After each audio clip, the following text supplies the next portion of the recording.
అర్థం చేసుకున్న వారమై హృదయపూర్వకమైన మా ఆరాధన మీకు సమర్పించగలిగే జ్ఞానాన్ని, అనుభవాన్ని మీరు మాకు అనుగ్రహించండి. వచ్చిన బిడ్డలను బట్టి వందనాలు. రావాల్సిన వారిని త్వరపెట్టి తీసుకునండి. ఈ సమయాన్ని దీవెనకరంగా మార్చి మీరు మహిమ పొందమని నజరేయుడైన యేసుక్రీస్తు వారి పరిశుద్ధ నామంలో ప్రార్థించి అడిగి వేడుకొంచున్నాము తండ్రి, ఆమేన్. ఇజ్రాయేలీల విషయములలో సర్వోన్నతుడైన దేవుడు డూస్ అండ్ డోంట్స్, చెయ్యవలసినవి చెయ్యకూడనివి చెబుతూ దేవుడు వారిని నడిపిస్తూ ఉన్నాడు. అనేకమైన ఆజ్ఞలు ఇజ్రాయేలీలకి ఇవ్వడం జరిగింది. సో దేవుడిచ్చినటువంటి ఆజ్ఞలతో పాటుగా వారు తప్పిపోయినప్పుడు, వారు తొలగిపోయినప్పుడు, వారు దేవుని ఉగ్రతను రేపినప్పుడు, వారు దేవునికి అనుకూలంగా లేకుండా ఇష్టానుసారంగా జీవించినప్పుడు దానికి మరి ఆ పాపం వలన వచ్చు శిక్ష వారి మీద పడకుండా నిమిత్తం వారు ఏం చేయాలో కూడా ఆ రెమెడీ ఏదైతే ఉందో దాన్ని కూడా వారికి తెలియచేయడం జరిగింది. ఇప్పుడు మనం చదువుకున్న అంశంలో చివరి వచనంలో ఏమనుందంటే అది పాప పరిహారార్థ బలి అని రాయబడి ఉంది. బైబిల్లో చాలా రకాల బలులు ఉన్నాయి. ప్రతి బలి వెనుక ఒక ప్రాముఖ్యమైన ఉద్దేశం ఉంది. ఈ బలులన్నీ కూడా ఏ బలి ఏ అర్పణ గురించి చెప్పినా అది ప్రభువైన యేసుక్రీస్తు వారు నీ కొరకు నా కొరకు చేయబడే ఆ గొప్ప యాగమును గురించి తెలియజేయడానికి ఇశ్రాయేలీలకి దేవుడు అనుక్షణం బోధ చేస్తూ ఉన్నట్టుగా మనం చూడవచ్చు. అంటే పాత నిబంధనలో ఉన్న ఏ పండగ అయినా, ఏ బలి అయినా, ఏ అర్పణ అయినా దానికి మూలం యేసుక్రీస్తు వారు. ఆ పండగ, ఆ బలి, ఆ అర్పణ విధానం యేసుక్రీస్తు వారు చేయబోయే లేదు చేస్తున్నా చేయబోతున్నా ఆ ఉన్నతమైన బలియాగానికి సాదృశ్యం అని గుర్తుపెట్టుకోవాలి. జనరల్గా పాత నిబంధనలో బలులు ఎలా ఉన్నాయంటే బర్న్ట్ ఆఫరింగ్స్, అంటే దహన బలులు అని చెప్పబడింది.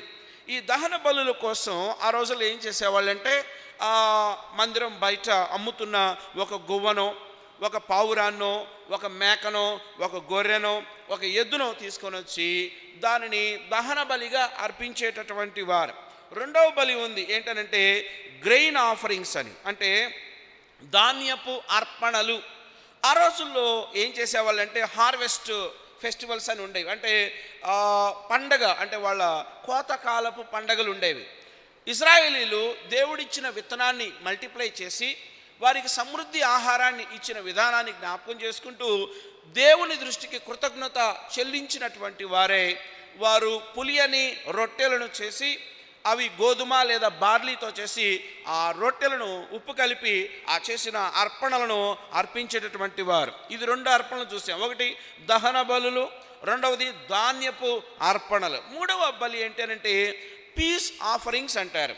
పీస్ ఆఫరింగ్స్ అంటే సమాధాన బలులు అని చెప్పచ్చు.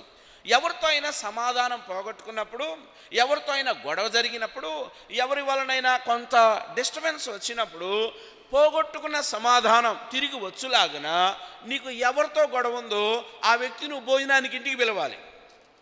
ఏమంటే ఇది తేలికైందా కష్టమైందా? చాలా తేలికైంది, చాలా కష్టమైంది. ఎందుకో తెలుసా, ఎవరినైనా పిలుస్తాం కానీ మనల్ని బాధ పెట్టినోడిని మనం పిలిచి పైగా ఆతిథ్యం కూడా ఇవ్వాలంట.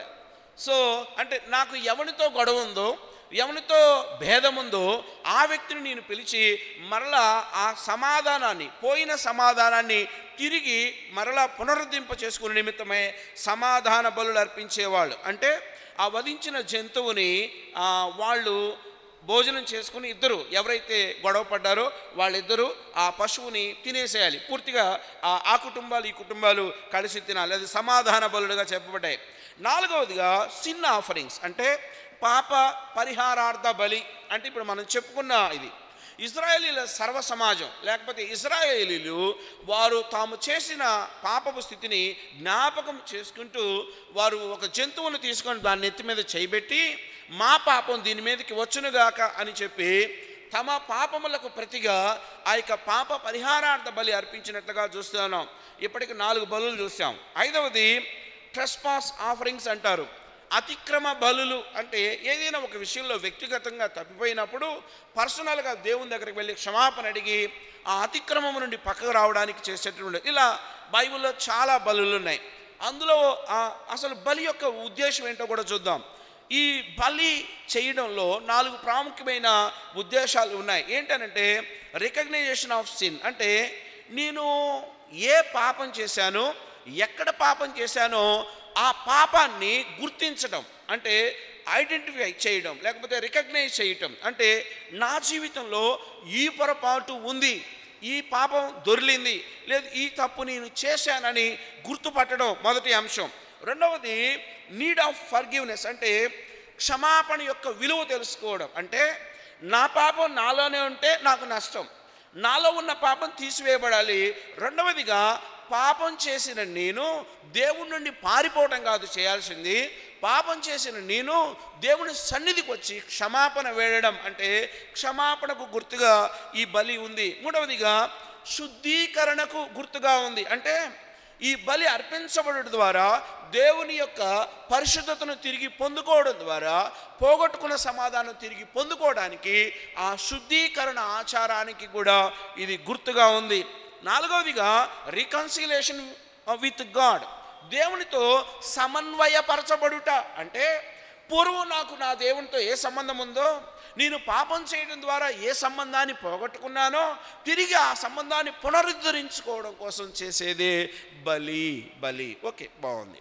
సో బలి ఇన్ని రకాలు, బలి యొక్క ఉద్దేశం ఇలాగనుంది. ఇది ఇప్పుడు మనకెందుకు అని అంటే, మనమైతే మనం చేసిన పనులను బట్టి మనం కూడా దేవాలయం బయట పావురాళ్ళు, గువ్వ, లేకపోతే కోడెదూడ, గొర్రెపిల్ల ఏదోటి కొనుక్కొని వచ్చి అర్పణలు అర్పిస్తే తప్ప ఒకనాడు ధర్మశాస్త్ర ప్రకారం మన పాపాలు పోయే పరిస్థితి కాదు. కానీ ఇంత వెల, ఇంత కష్టం, ఇంత ప్రయాస లేకుండా నా దేవుడు, నువ్వు నేను ఆరాధిస్తున్న దేవుడు, నీకు నాకు ఘనమైన దేవుడు సర్వ పాప పరిహారార్థ బలి ఒక్కసారిగానే చెల్లించాడు. ఎంత గొప్ప అంటే అక్కడ ఈ బలిని మనం ఒకసారి ధ్యానం చూస్తే దేవుని యొక్క ఉన్నతమైన లక్షణాలు ఇందులో కనిపిస్తాయి. 19వ అధ్యాయము 2వ వచనం ఏమని రాయబడి ఉంది? యెహోవా ఆజ్ఞాపించిన ధర్మశాస్త్ర విధి ఏదనగా ఇశ్రాయేలీలు కళంకము లేనిదియు మచ్చ లేనిదియు ఎప్పుడునూ కాడి మోయనిదినైనా ఎర్రని పెయ్యను నీ యొద్దకు తీసుకొని రావాలను. ఎస్, బలి పశువును గురించిన, బలి పశువుకు ఉండవలసిన లక్షణాల గురించి ఇక్కడ రాయబడి ఉంది. పెయ్య అని రాయబడి ఉంది. ఎర్రని పెయ్య, రెడ్ హెయిఫర్ అని పిలుస్తారు. ఎర్రని పెయ్య అంటే అర్థం ఏంటంటే యంగ్ ఫిమేల్ కౌ అని అర్థం. యంగ్ ఫిమేల్ కౌ, యంగ్ అంటే కోడె దూడ అని మనం మాట్లాడుతూ ఉంటాం. యవనంలో ఉన్నది అంటే యవన దశకు వచ్చినదై ఉండాలి. అయితే అది అప్పటికి గర్భమును ధరించినదిగా ఉండకూడదు. రెండవదిగా ఇది ఫిమేల్ కౌ అంటే ఆడ దూడగా ఇది చెప్పబడుతూ ఉంది. ఎందుకు ఆడ దూడనికి అంత ప్రిఫరెన్స్ ఇవ్వడం జరిగింది అని అంటే, బైబిల్లో ధర్మశాస్త్రంలో ఆడ మేకలను బలించిన, ఆడు గొర్రెలను బలించిన, ఆడ దూడలను బలించిన దానికి బ్యాక్గ్రౌండ్ యొక్క ఉద్దేశం ఏంటనంటే, ఆది ఆదాము కాలంలో ఒక స్త్రీ ద్వారా పాపం ఎలాగున మనుష్య జీవితాల్లోనికి సంక్రమించిందో ఆ స్త్రీ యొక్క సంతానం యొక్క పాపాన్ని తీసివేయడం కోసం బైబిల్లో చాలా చోట్ల ఆడు మేకలను, ఆడు గొర్రెలను, ఆడు కోడె దూడలను వధించినట్లుగా మనం చూస్తున్నాం. అంటే స్త్రీ ఆ యొక్క పాపం మానవుల్లోనికి ప్రవేశించడానికి సాతానుడి మాట విని ఫస్ట్ ప్రయారిటీ ఇచ్చింది. కాబట్టి స్త్రీ నుండి ఉద్భవించిన సంతానం ఆ పాపాన్ని వారసత్వంగా పుణికిపుచ్చుకున్నారు. కాబట్టి స్త్రీ ద్వారా ప్రవేశించబడిన ఈ పాపాన్ని తీసివేయు నిమిత్తమై ఆనాడు ఆడు మేకలు, ఆడ గొర్రెలు, లేకపోతే కోడె దూడలను వధించినట్లుగా మనం చూస్తూ ఉన్నాం. అయితే ఇక్కడ ఈ బలి పశువు ఏదైనప్పటికీ కూడాను నీ నా దేవుడు ఈ కోడెదోడలు, ఈ గొర్రెలు, ఈ విధానాలు ఏమీ లేకుండా ఆయనే సర్వోన్నతుడైన దేవుడే నీ కొరకు నా కొరకు పాప పరిహారార్థ బలిగా అర్పించబడిన గొప్ప ఉన్నతమైన దేవుడిగా ఉన్నాడు. ఎక్కడ ఉంది ఆ మాటలు మనం చూస్తే 2 కొరింథీ 5వ అధ్యాయం 21వ వచనంలో చూస్తే నీ నా దేవుడు ఆయన చేసిన బలియాగమును గురించిన కొన్ని మాటలు మనం చూడగలుగుతాం. అపోస్తులుడైన పౌలు కొరింథీయులకు రాసినటువంటి రెండవ పత్రిక అపోస్తలుడైన పౌలు కొరింథీయులకు రాసిన రెండవ పత్రిక 5వ అధ్యాయము 21వ వచనాన్ని చదువుదాం. ఏమని రాయబడింది? 5:21. ఎందుకనగా మనం ఆయన యందు దేవుని నీతి అగునట్లు పాపమెరుగని ఆయనను మన కోసము పాపముగా చేసెను. చాలా ప్రాముఖ్యమైన మాట. పాపము ఎరుగని దేవుడు, పాపము ఎరుగని దేవుడు, పాపపు ఛాయ లేని దేవుడు, పాపపు వాసన లేని దేవుడు, పాపపు స్వభావము లేని దేవుడు మన కొరకు ఏమయ్యాడంట? పాపముగా ఎంచబడ్డాడు. యెషయా గ్రంథంలో కూడా అదే మాట రాయబడి ఉంది. ఆయన ఎలా ఎదిగాడు అంటే లేత మొక్క వలెను. చాలా చాలా శ్రేష్టమైన మాట. ఆయన పెరిగిన విధానం, దేవుని సన్నిధిలో ఆయనకున్న గౌరవం, దేవుని సన్నిధిలో ఆయనకున్న ఆ ఉన్నతమైన స్థితి, ఆయన యొక్క నీతి, దేవుని నీతిని కలిగిన వానిగా ఉంటూ ఉన్నాడు. అయితే ఇక్కడ ఇశ్రాయేలీయులు ఎలాంటి దాన్ని వధించాలంటే మచ్చ లేనిది, కళంకం లేనిది, కాడి అంటే మొయనిది, ఎర్రని పెయ్య అని చెప్పబడుతూ ఉంది. నీనా యేసు ప్రభువారు ఇక్కడ ఈ పెయ్య ఎలాగున మచ్చ కళంకం లేకుండా ఉందో, నీనా దేవుడు కూడా మనందరి కోసం అర్పణ అర్పించిన దేవుడు కూడా పాపమును ఎరుగని దేవుడిగా ఉన్నాడు. అయితే మన నిమిత్తం ఆయన పాపముగా చేయబడినట్లుగా మనం చూస్తున్నాం. పేతురు రాసిన మొదటి పత్రిక 2వ అధ్యాయము 22వ వచనంలో కూడా ఆ మాట కనిపిస్తూ ఉంది. మొదటి పేతురు 2వ అధ్యాయము 22వ వచనం ఏమని రాయబడి ఉంది? ఆయన పాపము చేయలేదు, ఆయన నోటను ఏ కపటమును కనబడలేదు. చాలా ప్రాముఖ్యమైన మాట. ఈ ఎర్రని పెయ్య ఎలాగునా కళంకం లేకుండా, లేకపోతే మచ్చ లేకుండా, లేకపోతే ఏ పాప భారాన్ని మోయిందిగా ఎలాగునైతే పవిత్రంగా ఉన్నదో, నీనా దేవుడు కూడా ఆయనలో పాపం లేదు, ఆయనలో పాప స్వభావం లేదు, ఆయన నోట ఏ కపటము లేదు. ఇంత శ్రేష్టమైన ఆ కింద 23లో కూడా రాయబడి ఉంటుంది. ఆయన దూషించబడియు బదులు దూషింపలేదు, ఆయన శ్రమ పట్టబడియు బెదిరింపక న్యాయముగా తీర్పు తీర్చు దేవునికి తన్ను తాను అప్పగించుకొనెను. అంటే ఆయనలో మచ్చ, ఆయనలో డాగు, ఆయనలో కళంకం ఏమీ లేదు. ఎందుకనంటే అంత నిష్కల్మషుడైన దేవుడు నీ కొరకు నా కొరకు లోక పాపములను మోసుకొని పోవు దేవుని గొర్రె పిల్లవలే భూమికి ఆకాశమునకు మధ్యగా వేలాడదీయబడిన దేవునిగా ఉన్నాడు. ఒకవేళ యేసు ప్రభువారే రాకపోతే, యేసు ప్రభువారే మనకి ఆ కృపాదానముగా అనుగ్రహించబడకపోతే, నా బ్రతుకులు ఇంకా ధర్మశాస్త్రపు కాడి కింద చెప్పబడిన బలులు అర్పిస్తూ ఇప్పటికీ భారతదేశంలో కూడా ఆయా గ్రామాల్లో బలులు అర్పించే విధానం ఉంది. జాతరల్లో, ఉత్సవాలలో ఆయా జంతువులను వధిస్తూ ఉంటారు. నేను విశాఖ మన్యంలోకి పరిచర్యకి వెళ్ళిన తొలి రోజుల్లో చాలాసార్లు చెప్పినట్టున్నాను. అక్కడ కూడా ఇలాగ చేసేవాళ్ళు. 2 సంవత్సరాల పసిబిడ్డను తీసుకునేవాళ్ళు, ఒక మైదానంలోనికి తీసుకొచ్చేవారు, ఒక గుంత తీసేవాళ్ళు.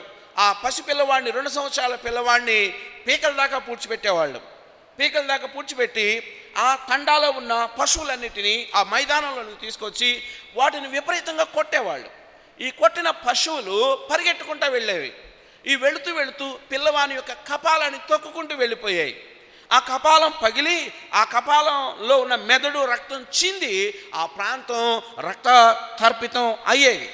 వాళ్ళ నమ్మకం ఏంటి అని నేను అడిగినప్పుడు వాళ్ళు చెప్పిన మాట ఏంటంటే, పసివాడు అనగా 2 సంవత్సరాల పిల్లవాడు ఏ అబద్ధం చెప్పే స్వభావం కలిగిన వాడు కాదు, ఏ పాపం చేసిన స్వభావం కలిగినవాడు కాదు, చాలా నిష్కల్మషమైన మనసు కలిగిన వాడు 2 సంవత్సరాల పిల్లవాడు. అంటే ఏ పాపం లేని ఒక పసి పిల్లవాడు రక్తం చిందిస్తే పాపాలు పోతాయి అని ఈ భారతదేశంలో మారుమూల ప్రాంతాల్లో ప్రజలు నమ్మి గుడ్డిగా పిల్లలను అర్పించినటువంటి వాళ్ళు చాలామంది ఉన్నారు. అంత మాత్రమే కాదు, గంగానదిలో పూర్వపు రోజుల్లో తమకు కలిగిన తొలి బిడ్డను తీసుకొచ్చి గంగార్పణం అని అరుస్తూ ఆ బిడ్డను ఇసిరి గంగానదిలో వేసేవాళ్ళు. అంటే, ఓ గంగమ్మ, ఓ గంగమ్మ, నువ్వే మా జీవితాలకి అన్నీ ఇచ్చావు గనక నీకు మేము ఏమి ఇవ్వలేము గనక ఈ చిన్న బిడ్డ అంటే పాపము లేని నా పసికందును నీకు అర్పణగా వేస్తున్నాను అని పసిబిడ్డలను తీసుకొచ్చి గంగా నదిలో అలా విసిరేసేవాళ్ళు. అంటే ఇలా చూద్దాం, అంటే పాపం పోవాలి అంటే పరిశుద్ధ రక్తం చిందించబడాలి. పాపం పోవాలంటే ఆ బలి పశువు నిష్కల్మషమైనదై ఉండాలి, మచ్చలేనిదై ఉండాలి, వంకలేనిదై ఉండాలి, ఏ రకమైన రుగ్మత దానికి ఉండడానికి వీలు లేదు. ఒకవేళ అలా ఉంటే అది బలి అర్పణకు పనికిరాదు. అంటే పాపాలను తీసివేయడానికి అర్హత కావాలంటే అది ఎంతో శ్రేష్టమైనదై ఉండాలి. మరి నీనా పాపాలు తీసివేయడానికి ఏ శ్రేష్టమైన దాన్ని అర్పించాలి? అందుకే శ్రేష్టమైన దేవుడే, శ్రేష్టమైన కుమారుడే, శ్రేష్టమైన వారసుడే, శ్రేష్టమైన ఉన్నతమైన దేవుని కుమారుడే, లోక పాపములను మోసుకొని పోవు దేవుని గొర్రె పిల్లవలే ఈ భూమి మీదకి వచ్చి మడతలేని, మచ్చలేని, వంకలేని ఆ పరిశుద్ధ ప్రశస్త రక్త ప్రోక్షణానుభవంలోనికి నిన్ను నన్ను తీసుకొచ్చాడు. ఏమని స్తుతిస్తావు? ఎంతను స్తుతిస్తావు? ఆయన నీకు చేసిన బలియాగాన్ని బట్టి ఎంతని ఆయన కీర్తిస్తావు? ఆయనలో పాపం లేదు, ఆయన జీవితంలో పాపం లేదు, ఆయన ఆలోచనలో పాపం లేదు, ఆయన నోట ఏ కపటము లేదు. యెషయా గ్రంథం 53వ అధ్యాయంలో చాలా స్పష్టంగా ఆ వద్దకు తేబడే దేవుని కుమారుని యొక్క ఉన్నత లక్షణాలు అక్కడ రాయబడి ఉంది. యెషయా గ్రంథం 53వ అధ్యాయము 2వ వచనం నుంచి చూస్తే చాలా స్పష్టంగా ఆయన చేసిన అర్పణకు ఆయన ఎందుకు అర్హుడో రాయబడి ఉంది. 2వ వచనం, లేత మొక్కవలెను, ఎండిన భూమిలో మొలిచిన మొక్కవలెను, అతడు ఆయన ఎదుట పెరిగెను, అతనికి స్వరూపమైనను సొగసైనను లేదు, మనం అతన్ని చూచి అపేక్షించినట్లుగా అతని యందు స్వరూపము లేదు. మీరు పరమగీతానికి వస్తే ప్రియుని గురించిన వర్ణన ఎంత బాగుంటుందంటే, గువ్వల వంటి నేత్రములు కలిగిన వాడు, రింగుల జుట్టు కలిగినటువంటి వాడు, అందగాడు, ఇంకా ఆయన వర్ణన చాలా ఉన్నతంగా ఉంటుంది. అంటే దేవుని కుమారుని యొక్క వర్ణన ఎంతో ఉన్నతమైన స్వారూప్యం, ఉన్నతమైన దేహదారుఢ్యం, ఉన్నతమైన కన్నులు కలిగిన వాడు, ఆ యొక్క స్వారూప్యం కలిగిన వాడు నీ కొరకు నా కొరకు ఏమయ్యాడంటే స్వరూపము లేదు. అంటే ఆయనలో చూడడానికి అపేక్షించగలిగిన ఆకృతి లేకుండా పోయింది, లేదనా ఉంది, కానీ నీ కొరకు నా కొరకు పోగొట్టుకున్నాడు. ఆయన ఎదుట పెరిగాను, అతనికి స్వరూపమైనను సొగసైనను లేదు, మనం అతన్ని చూచి అపేక్షించినట్లుగా ఆయన లేదు అంటూ కింద 3వ వచనంలో అతడు తృణీకరింపబడిన వాడును కదా. నీ కొరకు నేను తృణీకరించబడాలి. పాపం చేసిన మన బ్రతుకులు తృణీకరించబడాలి. మనం సర్వ సమాజంలో రావడానికి వీల్లేదు, దేవుని మందిరంలో అడుగు పెట్టడానికి వీల్లేదు, దేవుని స్తుతించ వీలు లేదు. ఒకవేళ అలాగనే దేవుని మందిరంలో అడుగు పెట్టాలంటే ఏదో ఒక బలి జరిగి తీరాలి, రక్తం చిందించబడాలి, అర్పణ అర్పించబడాలి, పాపానికి క్షమాపణ పొంది ఉండాలి. అయితే నా దేవుడు నీ కొరకు నా కొరకు చేసిన బలియాగం ఎంత ఉన్నతమైనది. ఆయన తృణీకరింపబడిన వాడును, ఆయన మనుష్యుల వలన ఏం చేయబడంట, విసర్జింపబడిన వాడును, వ్యసనాక్రాంతుడు అనే మాట చాలా నీచమైన మాట. వ్యసనాక్రాంతుడు కదా, తాగి చచ్చేవాడిని ఏమంటాం? లేదు ఇంకో దానికి వ్యసనమైన వాడు వ్యసన పరుడు అంటాం. అంటే అర్థం ఏంటంటే బానిస. వ్యసన పరుడు అంటే బానిస. తాను ఏ వ్యసనాన్ని కొనసాగిస్తున్నాడో ఆ వ్యసనానికి తాను బానిస. అంటే బానిస అయిన వానికి విడుదల ఎక్కడి నుంచి వస్తుంది? పాపానికి దాసుడై, పాపాన్ని తింటూ, పాపాన్ని తాగుతూ, పాపంలో తిరిగే ఈ మానవుణ్ణి ఆ బానిసత్వం నుండి ఎవరు విడిపించగలరు? అంటే నిన్ను నన్ను విడిపించడానికి ఆయన తృణీకరించబడ్డాడు, నిన్ను నన్ను విడిపించడానికి ఆయన విసర్జించబడ్డాడు, నిన్ను నన్ను విడిపించడానికి ఆయన వ్యసనాక్రాంతుడిగా ఎంచబడ్డాడు, నిన్ను నన్ను తృణీకరించడానికి ఆయన ఎన్నిక లేని వానిగా ఉన్నాడు. అది ఆయన చేసిన ఉన్నతమైన బలియాగం. కింద యెషయా గ్రంథం 53:10లో ఒక మాట ఉంటుంది. ఏమని రాయబడింది? యెషయా గ్రంథం 53వ అధ్యాయము 10వ వచనం, అతన్ని నలుగొట్టుటకు యెహోవాకు ఇష్టమాయెను. అంటే సర్వ మానవులను వారి పాపం నుండి రక్షించడానికి తన ప్రియ కుమారుడైన, అంటే సమస్తమునకు వారసుడైన, సమస్త నిర్మాణకుడైనటువంటి ఆయన కుమారుణ్ణి ఆయన ఇవ్వడానికి తండ్రి ఇష్టపడ్డాడు. అంతేనా? ఆయన అతనికి వ్యాధి కలుగజేసెను. అతడు తన్ను తానే అపరాధ పరిహారార్థ బలి చేయగా ఏం చేశాడంటండి? అపరాధ, ఎవరి అపరాధం? ఏ పాపం లేనోళ్ళ అపరాధం ఏముంటుంది? అబద్ధం చెప్పనోళ్ళ అపరాధం ఏముంటుంది? ఆలోచనలు, మంచి ఆలోచన కలిగిన వానిలో అపరాధం ఏముంటుంది?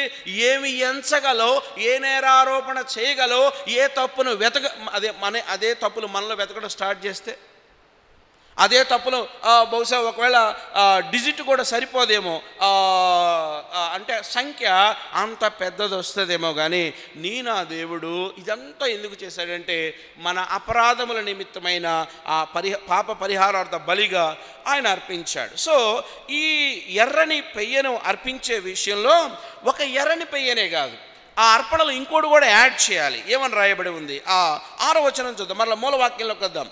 సంఖ్యాకాండం 19వ అధ్యాయము 6వ వచనంలో ఎర్రని పెయ్యను అర్పించడం వరకు ఓకే, కానీ ఈ ఎర్రని పెయ్యను దహన బలిగా అర్పిస్తూ 3 యాడ్ చేయాలి, 3 వస్తువులను యాడ్ చేయాలి. ఏంటి? 6వ వచనం ఏమని రాయబడింది?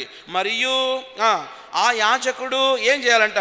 దేవదారు కర్రను, 2వది హిస్సోపును, 3వది రక్త వర్తపు నూలును కూడా ఏం చేయాలంట?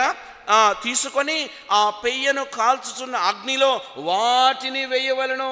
ఏమండి? ఎర్రని పెయ్యను బలి అర్పించడం అంటే ఓకే, నిష్కల్మషమైన మచ్చ లేని ఒక ఉన్నతమైన దాన్ని అర్పించడం. ఆడ పెయ్యని ఎందుకు అర్పించాలంటే స్త్రీ నుండి పాపం లోకంలోనికి వచ్చింది కాబట్టి, ఈ స్త్రీ సంతానం అంతా ఆ పాపానికి దాసులయ్యారు కాబట్టి దానికి సింబాలిక్గా ఓకే. మరి ఈ 3 దేని సూచనగా ఉన్నాయి? ఒకటి దేవదారు కర్ర, 2 హిస్సోపు, 3 రక్తవర్ణపు నూలు. ఈ 3 చాలా దేవుని యొక్క ఉన్నతమైన లక్షణాలకు గుర్తు. ఏంటో చెప్పి మనం ఆరాధనలోనికి వెళ్దాం. మొదటిది దేవదారు మ్రాను. దేవదారు మ్రాను అనేది ఎందుకు ఆ బలిలో వేస్తున్నారు అంటే, దేవదారు మ్రాను దేనికి గుర్తుగా ఉందంటే, ఆ సర్వోన్నతుడైన దేవుడు మ్రానుపై మనకు అనుగ్రహించే రక్షణకు గుర్తుగా ఉంది. ఈ దేవదారు మ్రాను దేని గుర్తంటే, యేసుక్రీస్తు వారు నీ కొరకు నా కొరకు భూమికి ఆకాశమునకు మధ్యగా వేలాడదీయబడే కదా, ఆ మ్రానుపై వేలాడువాడు శాపగ్రస్తుడు అని ఉంది బైబిల్లో. మ్రానుపై వేలాడువాడు శాపగ్రస్తుడు అంటే నీ కొరకు నా కొరకు ఆ నిలువ అడ్డ కొయ్యల మీద వేలాడి, ఆయన శాపగ్రాహి ఆయను. అంటే నా శాపములను ఆయన తీసుకున్నాడు, నీ మీద నా మీదకు రావాల్సిన ఉగ్రతను ఆయన తీసుకున్నాడు. ఆయన మ్రానుపై వేలాడడానికి ఇష్టపడ్డాడు. ఈ దేవదారు మ్రాను అనేది దేనికి తెలియజేస్తుందంటే, ఆయన మన రక్షకుడని, ఆయన మన ఆశ్రయదుర్గమని, ఆయనే మన బలం అని తెలియజేస్తా ఉంది. ఎక్కడుంది? యెషయా గ్రంథం 12వ అధ్యాయం 2వ వచనం ఏమని రాయబడింది? యెషయా గ్రంథం 12వ అధ్యాయం 2వ వచనం ఏమని రాయబడింది? యెషయా గ్రంథం 12వ అధ్యాయము 2వ వచనం.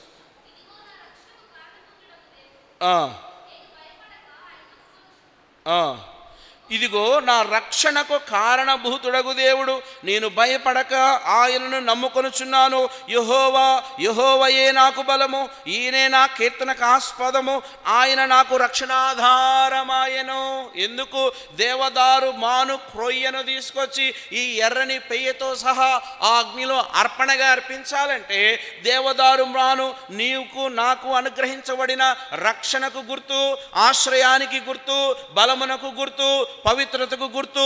ఇంత సింబాలిక్గా ఉన్న ఈ రక్షణకు ఆధారమైనటువంటి ఈ కొయ్యని అందులో వేయడంలో ఉద్దేశం ఏంటంటే, నా రక్షకుడు మన ప్రభువు అని ఉంది. అందుకే ఆ యెషయా గ్రంథం ఆ మాటలో చాలా స్పష్టంగా ఉంది. ఇదిగో నా రక్షణకు కారణభూతుడగు దేవుడు ఆయనే. ఈ ఉదయకాల సమయంలో ఈ దేవదారు కర్ర ఆ మంటలో వేయబడంలో ఉద్దేశం ఏంటంటే, నా రక్షణకు ఆధారభూతుడై ఉన్న దేవా నీకు వందనాలు అని చెప్పడం. అంతేకాదు, యెహోవాయే నాకు బలం. దేవదారు మ్రానులు ఆనాడు దేవాలయం కట్టించడానికి ఎందుకు స్ట్రాంగ్ బలం, ఆయనే నా బలం. అదే రక్షణ, ఆ దేవదారు మ్రానును ఎందుకు ఆయా మందిరాలు కట్టడానికి వాడారంటే, అది బలం, అది ఆశ్రయం, అది రక్షణకు గుర్తు.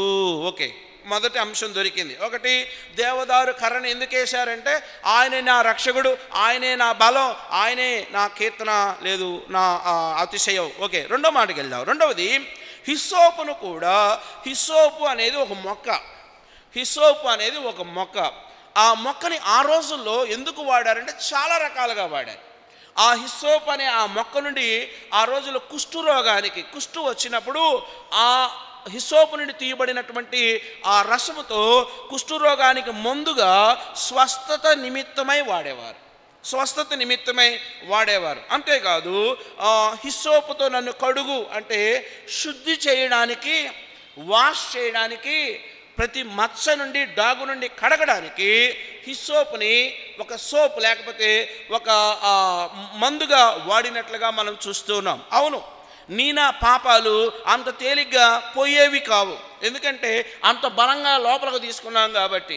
నీ నా పాపాలు, నీ నా మచ్చ, నీ నా డాగు అంత తేలిగ్గా పోదు కనుక ఆయన మనకి మన స్వస్థతను అనుగ్రహించిన దేవుడిగా, యెహోవా రాఫాగా, కీర్తనల గ్రంథం 147వ అధ్యాయం 3వ వచనం ఏమని రాయబడింది?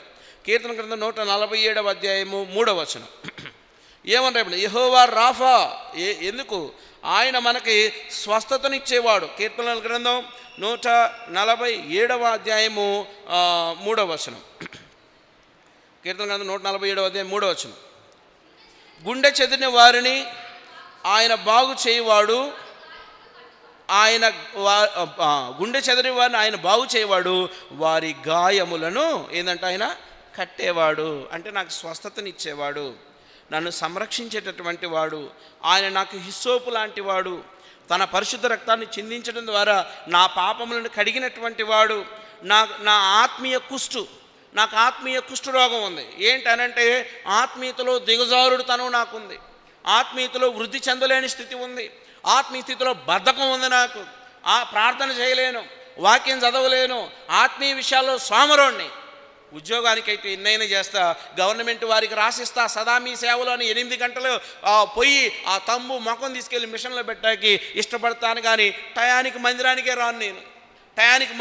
రాను. అంటే నా ఆత్మీయ రుగ్మతలు, నా ఆత్మీయ వికృత చేష్టలు నిజంగా చాలా భయంకరమైనవి. అయితే ఆయన నాకు స్వస్థతనిచ్చే దేవుడిగా, కీర్తనల గ్రంథం 103వ అధ్యాయం 2-3 వచనాలు ఏమని రాయబడింది? కీర్తనల గ్రంథం 103వ అధ్యాయము 2-3 వచనాలు ఏమని రాయబడింది?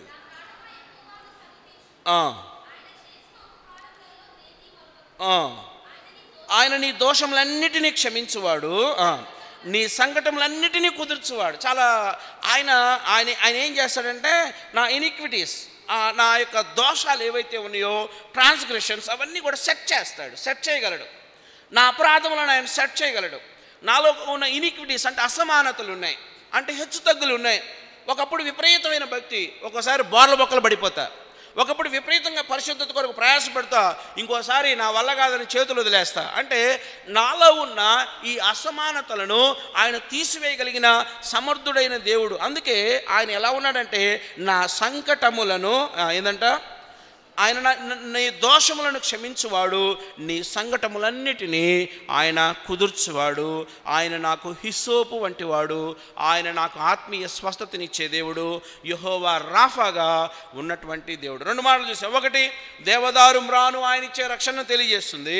హిస్సోపు ఆయన కార్చిన పరిశుద్ధ రక్త ప్రోక్షణ అనుభవాన్ని తెలియజేస్తూ ఉంది. మూడవదిగా ఇంకేమేశారంటే దీనిలో ఈ అర్పణలు ఏమేశారు? రక్త వర్ణపు నూలు కదా, స్కార్లెట్ యాన్ అంటారు ఇంగ్లీష్లో, రక్త వర్ణపు నూలు. ఇది ఏంటంటే విమోచనకి గుర్తు. అంటే నేను విమోచించబడ్డాను, విమోచన అంటే ఆ విమోచనకు సింబల్గా మనకు తెలుసు. రాహబు వేసి యెహోషువ గ్రంథం 2వ అధ్యాయం 18వ వచనంలో రాహబు చేసిన సహాయము నిమిత్తమే ఆవిడింటికి ఉగ్రత రాకూడదు, మిగతా శత్రువులందరినీ చంపాలి. మరి గుర్తేంటి? ఎర్రపు నూలు ఒకటి ఏం చేయాలంట ఆ ఇంటి మీద ఉండాలి. అప్పుడు ఆ ఒక్క ఇంటిని తప్ప మిగిలిన శత్రువులందరినీ కూడా సంహరించే విధానం. ఇప్పుడు ఇలా అనుకుందాం, ఈ ఎర్ర రక్తపు ఊలు ఎలా ఉందనంటే దేవుడు నాకు ఇచ్చిన విమోచన. నేను విమోచించబడ్డాను, నేను దేవుని బిడ్డను. ఆయనే తన స్వరక్తం ఇచ్చి కొన్నాడు, ఆయన సంఘంలో నన్ను ఉంచాడు. ఆత్మీయ వ్యక్తిగా నన్ను ఆయన ఉద్ధరింపజేస్తా ఉన్నాడు. ఆ ఎర్రని నూలు నా రక్షణకు, నా యొక్క నేను చేయబడిన ఆ పవిత్రత లేకపోతే ఆ శుద్ధీకరణకు గుర్తుగా ఉంది. హెబ్రీలకు రాసిన పత్రిక 9వ అధ్యాయం 14వ వచనం ఏమని రాయబడింది? హెబ్రీలకు రాసిన పత్రిక 9వ అధ్యాయము 14వ వచనం. హెబ్రీలకు రాసిన పత్రిక 9వ అధ్యాయము 14వ వచనం. పాత రోజుల్లో ఇలా వాక్యం చెబితే ఆకాశవాణిలో వార్తలు చదివినట్టుగా పెద్దగా చదివేవాళ్ళు. ఇప్పుడు ఎందుకు నోరు పెగలడంలే? ఎందుకు పెగలడం లేదు అర్థం కావడంలే. వాక్యంతో సంబంధం పోబట్టావు లేకపోతే ఏంటో అర్థం కావట్లేదు. చెక్ చేసుకోవాలి. హెబ్రీలకు రాసిన పత్రిక 9వ అధ్యాయం 14వ వచనం ఏమని రాయబడింది? నిత్యుడగు ఆత్మ ద్వారా తన్ను తాను దేవునికి నిర్దోషినిగా అర్పించుకొనిన క్రీస్తు యొక్క రక్తము నిర్జీవ క్రియలను విడిచి జీవము గల దేవుని సేవించుటకు మీ మనస్సాక్షిని ఎంతో ఎక్కువగా శుద్ధి చేయును. యేసుక్రీస్తు వారు నన్ను శుద్ధి చేశాడు, నన్ను విమోచించాడు, నన్ను వేరు చేశాడు, సమాజం నుండి వేరు చేశాడు, లోకం నుండి వేరు చేశాడు, పాపం నుండి వేరు చేశాడు, నన్ను స్పెషల్గా ఉంచాడు, నన్ను ప్రత్యేకించిన జనాంగంలో ఉంచాడు, ప్రత్యేకమైన ఆరాధనా జనాంగంలో ఉంచాడు. ఈరోజు నేను ఆరాధించబద్ధుడనై ఉంటున్నాను. ప్రియులరా, 3 ప్రాముఖ్యమైనవి ఎర్రని పెయ్యితో కూడా ఆ బలులు అర్పించబడ్డాయి. 1 దేవదారు కర్ర, 2 హిస్సోపు, 3 రక్తవర్ణ పువ్వులు. దేవదారు కర్ర మనకు ఇవ్వబడిన రక్షణకు గుర్తు, మన ఆశ్రయం ఆయన, మన బలం ఆయన అని తెలియజేస్తా ఉంది. 2వది హిస్సోపు, ఆయన మన ఆత్మీయ కుష్టును తీసివేసిన వానిగా, మనకున్న ఆత్మీయ రుగ్మతుల నుండి బయటికి తెచ్చిన వానిగా ఉన్నాడు. యెహోవా రాఫాగా ఉన్నాడు. 3వదిగా ఆయన రక్తవర్ణ పువ్వులు అంటే ఆయన స్వరక్తం ఇచ్చి కొన్ని ఆయన సంఘంలో నుంచి నాకు విమోచన దయచేసిన నా బంగారు తండ్రికి నేనేమిచ్చి రుణం తీర్చుకొనగలను? ఏమి ఇవ్వలేను గనక నా రక్షణ పాత్రను చేయబోని ఈ కొద్ది స్తుతి ఆరాధన ఆయన సన్నిధిలో ఉంచగలను. ఇదే పాప పరిహారార్థ బలి వెనక దాగి ఉన్న ఉద్దేశం. ఈ దేవుడు నీకు ఎలా అర్థమయ్యాడు? ఈ దేవుడు నీకు ఎంత అర్థమయ్యాడు? ఈ దేవుడిని ఎంత అర్థం చేసుకొని ఆరాధన చేస్తున్నావు? ఆరాధించండి అంటే పాడిందే పాటరా అదేదో దాసుడా అని ఇంటి ముందు వాడు వస్తుంటాడు టింగ్ టింగ్ కొట్టుకుంటా. వాడు ఒకే ముక్క నేర్చుకుంటాడు. ఈ ఒక ముక్క పాడేలోపు ఇంకో ఇల్లు వచ్చింది. మళ్ళీ పాట ఎత్తుకుంటాడు. పక్కింటికి ఇల్లులోపు వీడికి 2 ముక్కలు తప్ప ఇంకేయరు. ఆరాధన అంటే అలవోకగా చెప్పేది కాదు, అనుభవంతో చేసేది, హృదయపూర్వకంగా చేసేది. కళ్ళు మూసుకుందాం, తల్ల వంచుదాం. నా దేవుడు నీ కొరకు నా కొరకు శాపగ్రాహి అయ్యాడు. చూసాం, లేత మొక్క ఎండిన భూమిలో ఉన్నట్టుగా ఆయన స్వరూపమైనను సొగసైన లేక మిగుల అపేక్షించుటకు వీలు లేని వానిగా ఎంచబడ్డాడు. నిజంగా ఆయన అలా ఉన్నాడా? లేదు. ఆయన పరమగీతంలో చెప్పబడినప్పుడు ఆయన సుందరుడు, స్వరూపం కలిగినటువంటి వాడు, నొక్కులు వంటి జుట్టు కలిగినటువంటి వాడు, అంత సౌందర్యము అంటే గువ్వల వంటి నేత్రములు కలిగిన వాడే. కానీ నా దేవుడు నా కొరకు, నా పాపమును తీసివేయడం కొరకు లోక పాపములను మోసుకొని దేవుని గొర్రె పిలవలే అర్పించబడ్డాడు. దేవదారు మ్రాను ఆయన నా బలము, నా ఆశ్రయం తెలియజేస్తుంది. హిస్సోపు ఆయన నాకు అనుగ్రహించిన స్వస్థతను తెలియజేస్తుంది. 3వదిగా ఎర్ర వర్ణపు నూలు నాకు దయచేయబడిన విమోచన, నన్ను ప్రత్యేకించిన విధానం, నన్ను ఎన్నుకున్న విధానాన్ని తెలియజేస్తుంది. ఇంత గొప్పగా నన్ను సంరక్షిస్తున్న బంగారు తండ్రికి ఏమిస్తాం? కళ్ళు మూసుకుందాం, తల్ల వంచుదాం. విన్న వాక్యాన్ని బట్టి ఒక్క మాటైనా ప్రభువా నీకు వందనాలు, నన్ను ఎన్నుకున్నందుకు వందనాలు, నన్ను వేరు చేసుకున్నందుకు వందనాలు, నీ స్వరక్తం ఇచ్చి కొన్నటి సంఘంలో నన్ను నుంచి నేను స్తుతించుటకు అవకాశం ఇచ్చినందుకు మీకు వందనాలు అని మనం ప్రభుని కొనియాడదాం. తల్ల వంచుదాం. ఒకరి తర్వాత ఒకరు క్లుప్తంగా సమయం పోనివ్వకుండా వాక్యానుసారంగా ఆరాధన చేయడానికి ప్రయత్నం చేద్దాం.